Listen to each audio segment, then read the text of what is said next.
नमस्ते। जय मां। आज हम आपके लिए भक्ति संबंधित एक और नए एवं बहुत ही महत्वपूर्ण विषय पर चर्चित चलचित्र अर्थात वीडियो लेकर आए हैं। आशा है इस जानकारी द्वारा आप सब इस विषय को सटीक जान पाएंगे। आज के प्रकरण में हम जिस विषय पर चर्चा करने वाले हैं वह है शरभ अवतार, गंडभेरुंड अवतार एवं मां प्रत्यंगिरा के प्रकट होने की कथा। देवी मां के समय समय पर कई रूप हुए हैं जिन्होंने दुष्टों, पापियों तथा अधर्मियों का नाश किया है।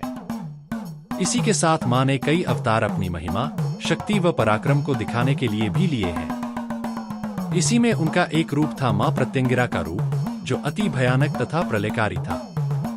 यह रूप उन्होंने किसी दुष्ट राक्षस या दैत्य का वध करने के लिए नहीं अपितु भगवान शिव तथा भगवान विष्णु के अवतारों के बीच चल रहे युद्ध को समाप्त करने के उद्देश्य से लिया था। आइए उस रोचक घटना के बारे में जानते हैं। मां का उग्र प्रत्यंगिरा रूप लेने की कथा। यह कथा सतयुग में भगवान के नृसिंह अवतार लेने तथा हिरण्यकश्यप के वध होने के बाद से जुड़ी हुई है। हालांकि विभिन्न पुराणों तथा शास्त्रों में इसका अलग अलग वर्णन किया गया है।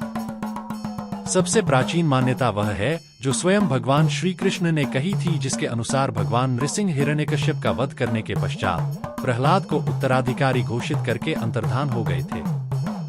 अर्थात जब भगवान नृसिंह ने हिरण्यकश्यप का वध कर दिया तब उनका क्रोध प्रहलाद ने शांत कर दिया था।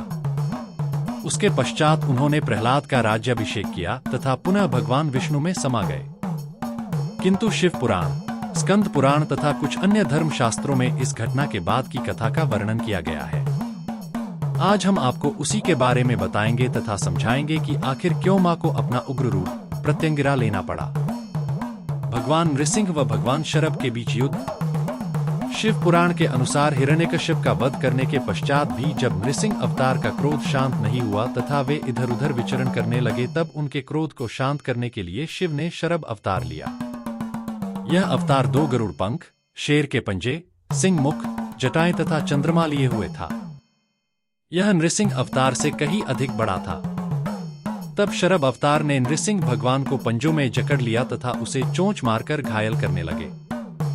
यह देखकर भगवान विष्णु के नृसिंह अवतार को और ज्यादा क्रोध आ गया। भगवान शरभ तथा भगवान गंडभेरुंड के बीच युद्ध। अपने ऊपर होते इस प्रहार को देखकर भगवान नृसिंह अवतार ने उससे भी भयानक तथा बड़ा रूप धारण कर लिया। यह गंडभेरुंड अवतार था जो 2 पक्षी के मुख वाला था। अब शरभ तथा गंडभेरुंड अवतार के बीच भीषण युद्ध शुरू हो गया जो 18 दिनों तक चलता रहा। उनके युद्ध के कारण तीनों लोकों में त्राहिमाम मच गया।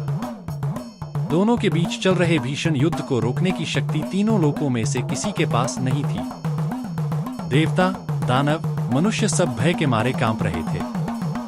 तब मां आदिशक्ति सृष्टि के कल्याण के उद्देश्य से उनका युद्ध रुकवाने के लिए स्वयं प्रकट हुई। मां आदिशक्ति का प्रत्यंगिरा रूप। देवी मां ने अपनी शक्ति के द्वारा भयंकर अवतार धारण कर लिया जिसका मुख शेर के समान था। उसमें शिव के शरभ अवतार, विष्णु के दोनों अवतारों नरसिंह व गंडभेरुंड की शक्तियां समाहित थीं, क्योंकि वे स्वयं मूल शक्ति हैं। मां प्रत्यंगिरा या नारसिम्ही गुह्य काली माता के स्वरूपों में से एक एवं सप्त मातृकाओं में से एक भी है। यह रूप इतना विशाल था कि उसके समक्ष ब्रह्मांड में कोई भी रूप इतना शक्तिशाली नहीं था। भयंकर प्रत्यंगिरा रूप धारण करके मां शरभ तथा गंडभेरुंड अवतार के पास गई तथा एक जोरदार चिंगाड़ मारी। अपने सामने इतने भयंकर तथा विशालकाय रूप को देखकर शरभ और गंडभेरुंड दोनों में भय व्याप्त हो गया। उन दोनों ने युद्ध रोक दिया तथा तामसिक रूपों को त्याग अपने असली सात्विक रूप में वापस आ गए। इस प्रकार मां प्रत्यंगिरा ने भगवान शिव तथा भगवान विष्णु के बीच चल रहे भीषण युद्ध का अंत किया। रामायण में मां प्रत्यंगिरा। रामायण में भी मां प्रत्यंगिरा का उल्लेख मिलता है। जब मेघनाद तथा लक्ष्मण का अंतिम युद्ध होने वाला था तब वह मां निकुंबला का यज्ञ करने वाला था। इन्हीं मां निकुंबला को ही मां प्रत्यंगिरा कहा जाता है। यदि वह यज्ञ पूर्ण करने में सफल हो जाता तो स्वयं श्री राम के लिए उसका वध करना असंभव हो जाता। इसलिए हनुमान ने पहले ही उसका यज्ञ विफल कर दिया था, जिसके पश्चात लक्ष्मण ने उसका वध कर दिया था। प्रत्यंगिरा शब्द का अर्थ। प्रत्यंगिरा शब्द 2 शब्दों के मेल से बना है, जिसका अर्थ होता है किसी प्रकार के आक्रमण, तंत्र के घातक प्रयोग एवं काला जादू को पलट देना है। अर्थात मां प्रत्यंगिरा की पूजा करने से किसी प्रकार की नकारात्मक शक्ति, काला जादू इत्यादि के प्रभाव को समाप्त किया जा सकता है। सर्वप्रथम ऋषि अंगिरस एवं ऋषि प्रत्यंगिरा ने इनके मंत्र का ज्ञान प्राप्त कर इनका स्वरूप जाना था और माँ ने इन्हें ये वरदान प्रदान किया था कि इन दोनों के संयुक्त नाम से ही उनका नाम प्रत्यंगिरा होगा। माँ प्रत्यंगिरा अधर्म रूपी कार्य कर रहे किसी भी प्राणी को दंड देने में सक्षम है, फिर चाहे वह त्रिदेव ही क्यों न हो। बोलिए महाशक्ति श्री प्रत्यंगिरा माता की जय। नृसिंह भगवान की जय। शर्भेश्वर महादेव की जय।